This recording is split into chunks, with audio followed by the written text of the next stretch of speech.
that guy.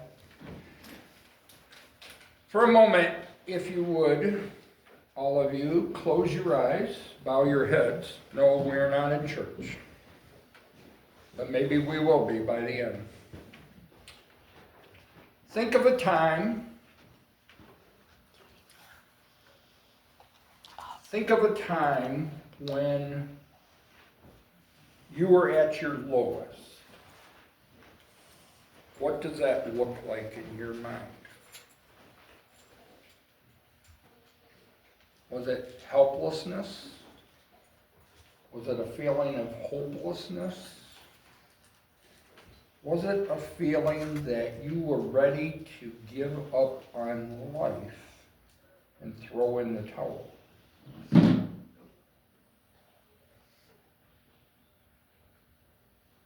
May you open your eyes. Through my own darkness that goes back to when I was about 8 years old, I never knew what purpose was in life. I never knew what feeling needed by others in life. And at 8 years old, I was placed in a children's home by my late grandfather. And for 5 years, I was raised by Catholic nuns. Those who are believers know the strictness of Catholic nuns. Now, for someone to go back at 6 years old and steal a candy bar and have your rear end blistered by your grandfather a couple of times, you might relate to the Catholic nun who then disciplined similar methods. But that's not what this story is about. This story is a lot deeper and darker because fast forward through the next 28 years, I went through a series of trying to feel worthy to be here on earth. Through a lot of broken relationships, in and out of different schools, broken dead-end jobs. I just felt like I just was taking up space. That I'm just another human being occupying the space that I'm actually standing in. And that was it. I had no purpose.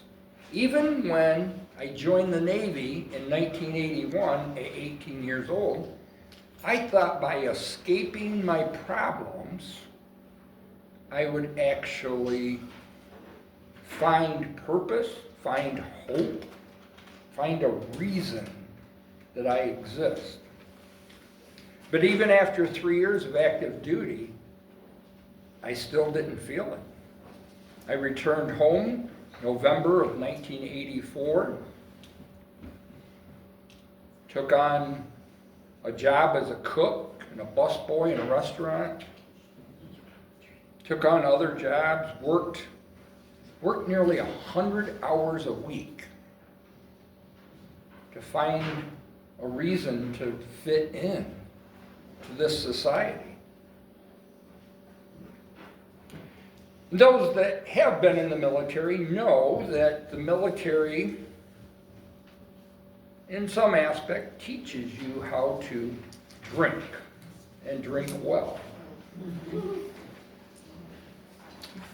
Sadly, though, being raised by an alcoholic grandfather, that fit my bill just right when I was in the Navy.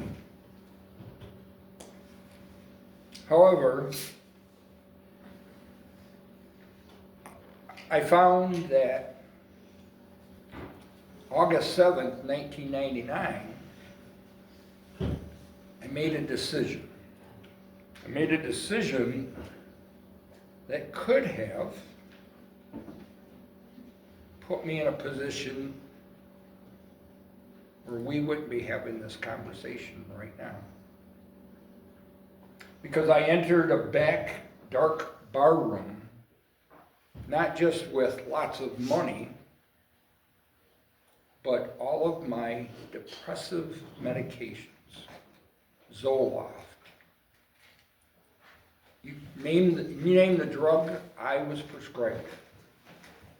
Because prior to August 7th, I fell into dark, deep depression.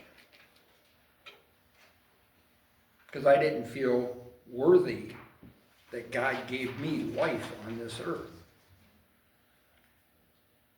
And so I sat in that bar room and drank and drugged and drank and drugged.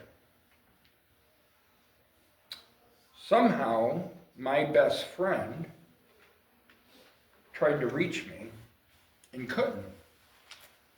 So he came looking, and he knew all the bars that we hung out at, and he went around to all of them until he found me. Apparently, I was slumped over, passed out from all the drugs and all the alcohol, and he got me into his car. This is a story he told me after the fact, obviously. Took me to the Jackson emergency room at Foot Hospital, where for nearly 2 hours they poured liquid charcoal down into my stomach and pumped all that drugs and alcohol out of me. Following that, I spent 3.5 weeks on the 5th floor of a mental health unit, the same building that I was born in.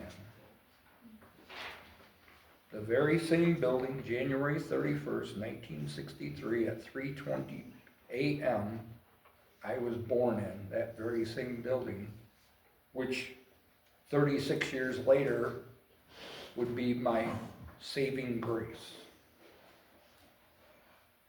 Because for 3.5 weeks, through individual counseling, group counseling, I finally started somehow to find a reason to live again.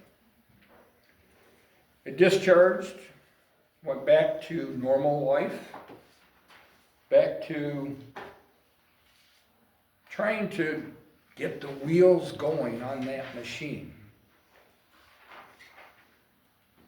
And unfortunately, the wheel fell off February of 2001 in another attempt, this time at the hands of a knife.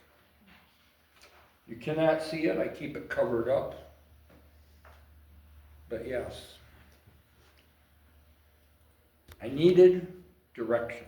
I needed discipline in my life because I didn't have it. Remember, I was used to being raised by my grandfather, by strict Catholic nuns. So I went back in. Forgot to tell you this. I first joined the Michigan Army National Guard's 1461st Transportation Unit in April of 1989 through 1991, prior to my first attempt. I needed that discipline back in my life. I needed to find a reason to exist. And so I went back in October of 2002. Now, a funny point to some of this is when I discharged the first time, the comrade that swore me in was an E4 armor inspector. Guess what he was when I went back in? A captain. So I had to call him sir. I had to salute him. And he always hated me because I carried the M60. And he always found 245 reasons to pick apart that inspection of that weapon. So it was interesting, but I rejoined the unit, and then I volunteered after having a 3 and 7-year-old sons, I volunteered to deploy to Iraq in the winter of 2004. As a truck driver going to camps around Fallujah and other points in Iraq, that woke me up. When you get shot at by real bullets that do real things, that gets your attention real quick, every day. Luckily, somehow I developed a near-fatal staph infection in my foot from the boots, jumping in and out of the truck during ambush attacks. And I developed a near-fatal staph infection.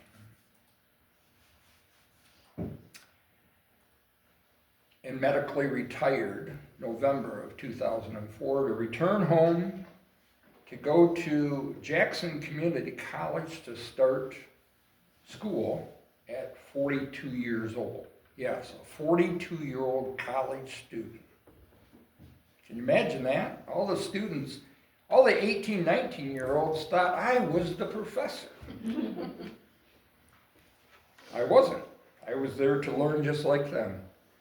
So I obtained my associates in business administration and marketing from Jackson Community College, then transferred to Eastern Michigan in 2009, where I pursued my bachelor's in communication because I couldn't pass statistics.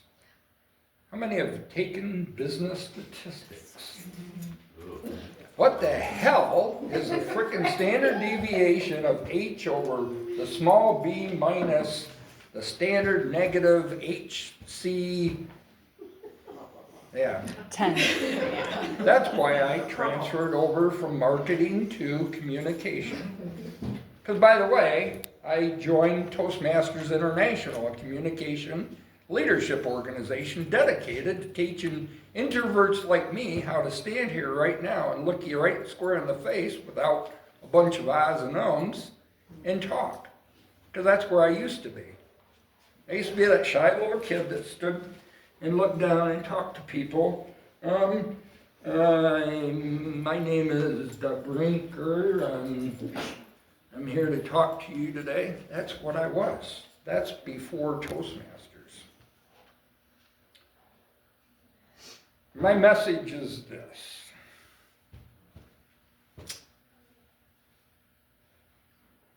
What we find, what we lose focus on, is that it's okay not to be okay.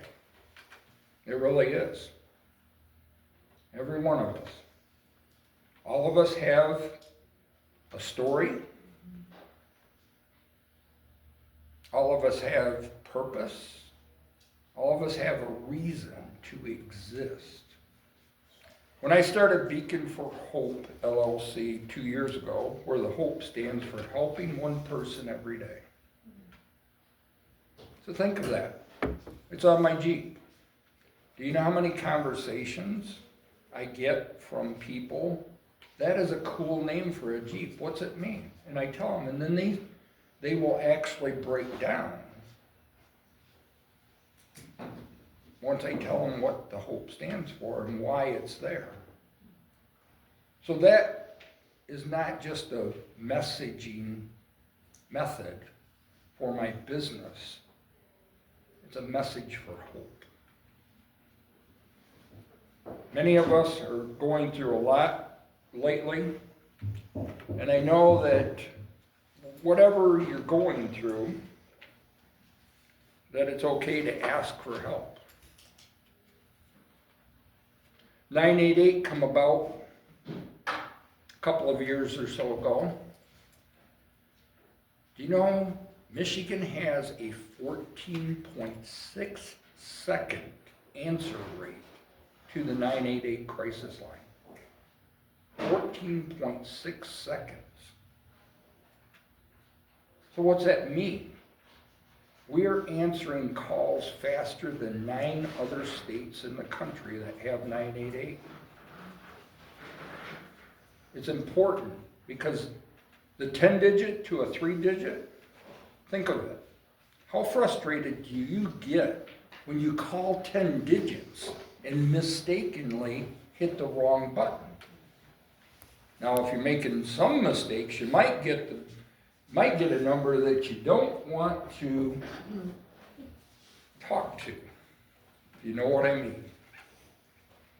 But if you think of it from a crisis standpoint, the state of Michigan, MVAA, Walking with Warriors, Michigan Department of Veterans Mental Health Program, and so many other great organizations are pushing for all emergency vehicles to have that sticker on there, for parks to have it at entrances and walkways, because you never know. Like the saying goes, until you've walked a mile in my shoes, you don't know what I'm going through. 3 weeks ago, one of my coworkers suddenly passed away. Now the hush, and I'm not allowed to say it, but you can figure it out. The most bubbly, lively person in our agency was really hurting.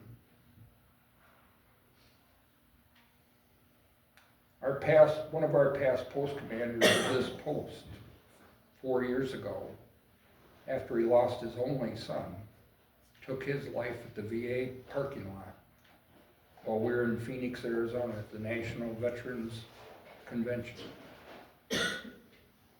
It's real. And a message that, because my phone's being used to record, a message that a friend shared with me this last week. They terminated over 180 988 crisis workers, just like that. Leaving a military spouse pregnant with nowhere to turn now. They say the numbers are lower. I disagree, and I can find at least 1,000 more people that will disagree. It doesn't matter whether it's 15 a day, 22 a day, 40 a day. One is too many. And I think about all the crosses that I've helped put up to represent one life. And I think I could have been one of those crosses. I could have been one of those statistics. August 7th, 1999. So when you go out and about, be vigilant of people around you. Ask them, are you okay today? Be willing to take phone calls like I am. 4 years ago, I was referred to a person in Milwaukee, Wisconsin, a young 25-year-old Marine who never had met me in his life. And he reached out to me at 12:30 in the morning. And we spent almost 3 hours de-escalating a suicidal intention. Today, he's engaged to be married, successful in life, because I took the time to give up a few hours of sleep to be there for him. I've had members of the VFW and its auxiliary contact me privately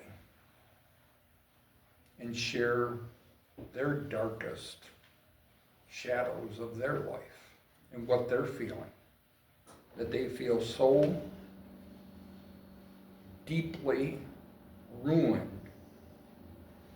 that they don't feel that they have a purpose to live. And on my 8th life, because this is what I consider now, I'm in my 8th life. I'm like my cat. I'm on my 8th life. Because at 8 years old, I was hit by a bike. Could have easily died. At 10 years old, I was nearly drowned in that children's home. At 18 years old, I was hit by a bike. At 18 years old, I drove a Navy ship through 40-foot waves, 20-foot swells, and 45-degree rolls in the North Atlantic for 2 days, responsible for 349 other shipmates' lives that I could have easily not only taken my life accidentally, but those of 349 other shipmates. Coupled with my 2 suicide attempts, coupled with my near-fatal staph infection in 2004 from Iraq.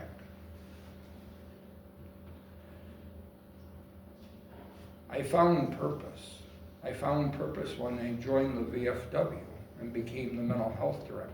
I found purpose when 3 years ago, April, my Marine son was engaged to get married, and at 1:30 in the morning, called me, "Dad, I don't feel safe." My own niece at 13 years old, bullied in the Flint public school system, and she felt that her life wasn't worth living and attempted to take her life. And last May, she graduated from Central Michigan University with a degree in psychology. We all have purpose. So my challenge to you is, if you don't feel you have purpose, get with me. Find your purpose, have hope, and know that no matter what, it's okay not to be okay. Thank you.